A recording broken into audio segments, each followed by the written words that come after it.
শুরু করলে শেষ করতে পারবো না। এত বেশি আমাদের সখ্য, এত বেশি বছর ধরে, মানে actually he is my mentor.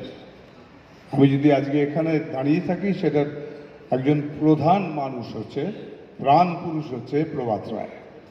এটা ডেফিনেটলি। আমি সিনেমায় এসে গেছিলাম, সিনেমা করছিলাম, থিয়েটার করছিলাম। তার মধ্যে যখন আমি নাগপাশ করছি বড়োদা সত্যদাদের সঙ্গে, তখন নাকি বৌদি এসে দেখেছিল নাটকটা। আর ভিক্টরের সঙ্গে একজনের পাঠ করার দরকার ছিল, একটি ছেলে দরকার ছিল। বৌদির পছন্দ হয়ে গেছিল আমাকে। সেইটা গিয়ে প্রভাতদাকে বলে এবং প্রভাতদা নাটক দেখতে আসে। দেখে ভাগ্যক্রমে আমায় নিতে রাজি হয়ে যায়। আর that's the beginning of my career actually.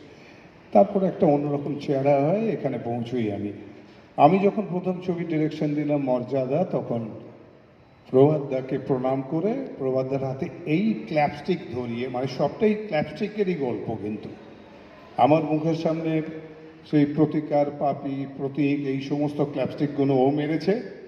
আর আমার ছবির বিগিনিংয়ে, প্রথম ছবির ডিরেক্টোরিয়াল বা স্ক্রিপ্টের প্রথম ছবি মর্যাদার জন্যে ওকে দিয়ে আমি ক্ল্যাপস্টিক দিয়েছিলাম। দেখছি সেই ক্ল্যাপস্টিকেরই এখন মাহাত্ম্য চলছে, হই হই চলছে আর কি।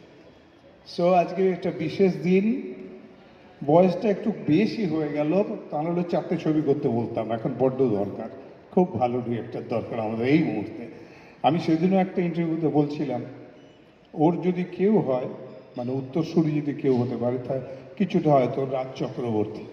ওর একটা ট্রেন্ড আছে, যে ট্রেন্ডটা প্রভাতের মতো, এইটুকু বলতে পারি আমি। কিন্তু প্রভাত রায় কেউ নয়, কেউ নেই। যেভাবে ও ছবি করতো, যে স্টাইলে ছবি করতো, ইভেন এটাও আমি একটা পড়লাম কোথাও, নিশ্চয়ই তুমি বলেছিলে তাই, যে ভিক্টর পাঠ করলেও তোমাকে 2 টাকা বেশি দিতে হবে, হ্যাঁ, অ্যাজ ডিরেক্টর বলেছে। এরকম একটা ঘটনা শুনলাম। কারণ ডিরেক্টর হচ্ছে ক্যাপ্টেন অফ দ্য শিপ, সে ডেফিনেটলি মাইনেতে 2 টাকা বেশি পাওয়া উচিত তার। এরকম সব অনেক অনেক মজার গল্প আছে আমাদের, দারুণ দারুণ গল্প আছে, অনেক ইনসিডেন্টস আছে।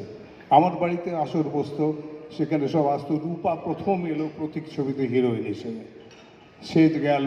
প্রণব বোস ছিলেন, প্রডিউসার ছিলেন, দিলীপ সাধুকা ছিলেন, এরা সবই আসতো। আমরা বসে সব আড্ডা মারতাম, আর তার ভেতরে কিছু রবীন্দ্রসঙ্গীত হতো, কিছু অন্য কিছু কথা হতো।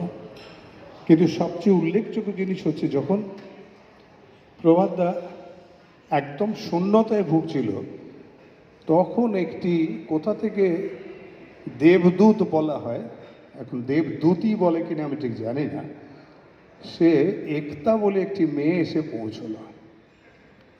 মানে ঠিক যাকে দরকার, ঠিক এক্স্যাক্টলি সেই রূপেই যেন একটা রোবট এলো। না, রোবট বলছি না, আমি মানুষই বলছি। কিন্তু সে এসে পুরো চেহারাটা পাল্টে দিল। সেই হাসিটা, বিখ্যাত হাসিটা আবার মুখে ফিরে এলো প্রভাত রায়ের। I am so happy, I am so happy. এমনই তুমি থাকো, যে তুমি চেয়েছো যেন বেশি দিন বাঁচতে পারো তোমার মেয়েকে নিয়ে।